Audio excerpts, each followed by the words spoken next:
Upbeat, warm theme music fades in and then fades to background.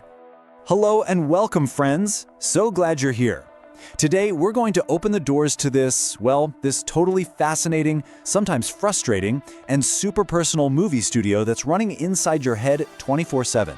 Yep, we're talking about your memory. I mean, seriously, have you ever been in that situation where you can perfectly sing the jingle from some random commercial you saw as a kid, but for the life of you, you have no idea where you just put your keys? It's maddening, right? So let's figure out what's actually going on in there. Okay, to really get this, we've got to look at the brain in a completely new light. It's not just some recording device, like a simple camera.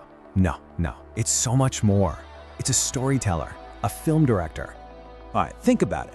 Every good director needs a system to manage all their footage, right? Well, at its most basic level, that's pretty much what memory is. It's the brain's system for storing all these little clips of life and then pulling them up later. But, and this is the cool part, how that director chooses which clips to keep, well, that's where the real magic happens. And that right there is the key. Your brain is not just sitting back, passively recording everything like some boring security camera. Not at all. It's in there, actively making choices, picking the best shots, highlighting certain moments, and yeah, sometimes cutting entire scenes.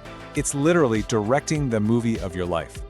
So, how does this whole film archive even work? Well, our director, your brain, has two main storage rooms. You've got your short-term archive and your long-term archive. Let's break it down. Short-term memory, think of it like a sticky note you slap on your computer monitor. It holds that temporary info, like a phone number someone just rattled off. It's super useful for a minute, but it's not designed to stick around. But long-term memory? That's the real deal. That's the film vault. This is where all the permanent, defining scenes of your life get stored, like your first day of school or learning to ride a bike, all those core memories. Okay, I want you to try something. Just take a second and think about it. What's one scene from your personal film vault that you know for a fact is never ever going away? I'll bet you anything it's tied to a really powerful feeling, isn't it? So what's the secret sauce? How does a memory make that huge leap from being a temporary sticky note to getting a permanent spot in the film vault? What makes the director decide, yep, this one's a keeper, it's going in the final cut? Well, let me introduce you to the star of our show, the hippocampus. You can think of it as the brain's super meticulous archivist. This little guy's job is to sift through all the stuff coming in, all that short-term info, and decide what's actually important enough to be saved and filed away for good in long-term storage. So what's the number one thing the hippocampus looks for? Emotion. Simple as that. Strong feelings. We're talking joy, fear, total surprise. They act like indelible ink, stamping a memory with a big sign that says important, save this. And hey, this is actually a really cool life hack. If you really want to remember something new, try connecting it to a strong emotion or a really vivid story. It works. But of course, it's not all about saving things. Our memory system isn't just a hoarder. A huge part of the director's job is actually cutting scenes out of the film.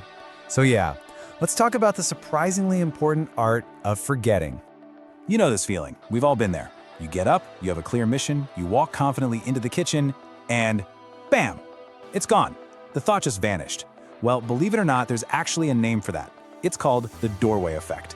Your brain literally uses doorways as a cue to say, okay, cut, end of scene, and it archives what you were just thinking about to make room for the new setting. This has happened to you, right? It's a universal human thing, and it's not a sign that you have a bad memory. It's actually a sign that your brain is being super efficient at managing its movie sets. It sees a new room and just thinks, all right, new scene, what's my motivation here? Even if all you wanted was a glass of water. Okay, but get this, because this is wild. Forgetting isn't a bug in the system, it's a feature. It's your brain's cleanup crew, tidying up to make space for the stuff that really matters. And what's even crazier, your memories aren't these perfect little recordings. Nope. Every single time you remember something, you're basically rebuilding it from scratch. You're rewriting the script a little bit. And that explains why that whole idea of a photographic memory is so incredibly rare. For most of us, we're not photographers, we're creative storytellers. So, when you put it all together, the busy archivist in your brain, the indelible ink of emotion, the cleanup crew, you really start to see the big picture. And here's the bottom line. Your memory is so much more than just a boring list of things that happen. It's the dynamic, constantly edited, and totally personal movie of your life. It's this unique masterpiece, with you as the director, you as the star, and it's filled with this amazing collection of comedies, dramas, and moments you'll just never ever forget.